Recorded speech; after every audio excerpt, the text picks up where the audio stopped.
Khabib Nurmagomedov, the most successful marketing illusion in sports history. We saw a humble warrior from the mountains of Dagestan. We saw a man who claimed to fight for honor, not money. But behind the prayer mat and the papaka, a different story was being written. A story of calculated moves, avoided taxes, and a global audience turned into a customer base. Today, we unmask the real Team Khabib. Champion of the world, Khabib, the Eagle Nurmagomedov. Let's analyze the 29-0 from a different perspective. While his UFC run is legendary, his early career remains a subject of debate among analysts. Records show that many of his first 16 opponents had little to no professional experience at the time. This doesn't mean he didn't have talent, but it suggests a highly strategic path to the top. Was it a natural progression, or a carefully managed build-up to protect the undefeated narrative? When you look at the statistics of his early rivals, the unstoppable label starts to look more like a masterclass in management. To his followers, he is the ultimate example of a devout Muslim athlete. He refuses to shake hands with women out of respect for his faith. He turns his head away from ring girls, calling them unnecessary. He prays in the cage, making it clear that his loyalty belongs to God first and sport second. He branded himself as a man of halal values, someone who couldn't be bought by the flashy, sinful temptations of the Western world. To understand the contradiction, we must look at the shadow standing right next to the champion, Ali Abdelaziz. To the world, he is the most powerful manager in MMA. But to investigators and journalists, he is a man with a past that raises more questions than answers.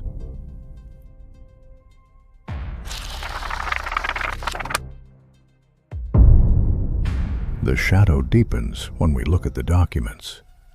Look closely at this photo. In the same group as Ali, the caption points to FBI agents. It raises questions about his past connections. Then there is the name Robert Britton. Investigative reports link this identity and this judo resume from elite camps to Ali's previous life. But most concerning are images like this. Ali next to individuals like Hussein, whose names have public links to extremist groups. We have to wonder, is this just the coincidence of a complex past, or a glimpse into a life concealed from the public eye? I will keep this brief, because our focus today is Khabib. If you want a deep dive into the mysteries of Ali's past, let me know, and we can explore that in the future. But for now, I only want to say one thing. This is the reality behind the curtain, and it leads us to a profound spiritual confrontation. The Quran, which Khabib claims to follow above all else, gives a stern warning in Surah Al-Ma'idah.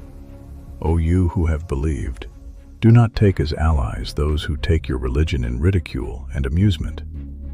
If the evidence suggests that his closest circle is built on a foundation of deception and dark alliances, then we must ask, is this brotherhood based on faith, or is it a calculated partnership where principles are sold for power?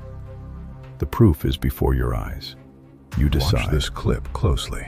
When Khabib is asked directly whether professional fighting is halal or haram, notice the hesitation and the deflective laughter. At first, he admits it's not right, but then the excuses begin. He claims he doesn't strike the face often, or that he focuses only on wrestling. It's a classic case of moral gymnastics. Can you truly separate the violence of the sport from the faith you represent? Or is this just a convenient way to justify a career built on something your own principles question? To smash and face people is not good things, 100%. How I can say this is halal? This is not my decision to make something halal or haram. I'm just normal human being, sometimes smash people. This is 100%. This is not good things. If you wanna smash people, please don't do this. And it's if like this is good question. This is a good question.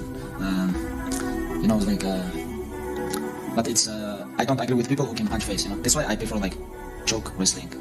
Sometimes when I can, I don't punish my opponents. You know, even when I beat them, I was talking with them. I just say, hey, please, you have to stop.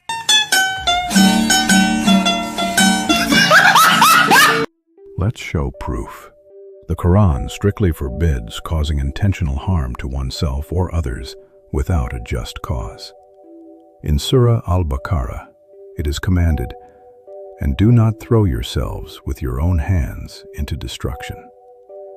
Many scholars argue that professional fighting, where the goal is to damage the human face and brain, directly violates this divine command. If the body is a trust from God, how can a man who calls himself a servant of Allah justify a career built on destroying that very trust for fame and fortune? I could show you countless examples of his commercial deals. Take energy drink advertisements, for instance. Products we all know are harmful to the human body and health. Then there is the promotion of crypto assets. To this day, many prominent Islamic scholars remain deeply skeptical, with many labeling these digital ventures as doubtful or outright forbidden. It leaves us wondering, why would a man so dedicated to faith walk such a thin line between what is righteous and what is purely profitable? While the world focuses on his legacy, news outlets began reporting on a different kind of battle. According to various reports in 2024, the Russian Federal Tax Service allegedly flagged significant unpaid debts linked to businesses associated with Khabib. We are talking about figures reaching over 300 million rubles. While these remain allegations and legal processes, it creates a sharp contrast with the image of a man who claims to be detached from worldly gains. Soon after, his public focus seemed to shift towards Dubai.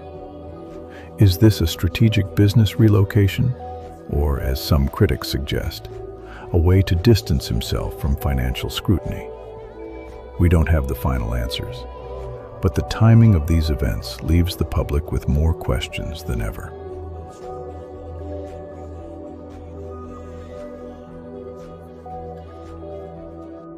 So who is the real eagle?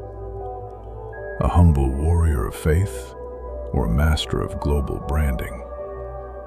We've seen the shadows, the inner circle, the religious contradictions, the harmful ads, and the tax scandals. Maybe he's not a saint. Maybe he's just a man who learned how to use faith as a shield while building a material empire. The legend is yours to admire, but the facts and the allegations are yours to judge. This is the Biohacker's Code. Thanks for watching.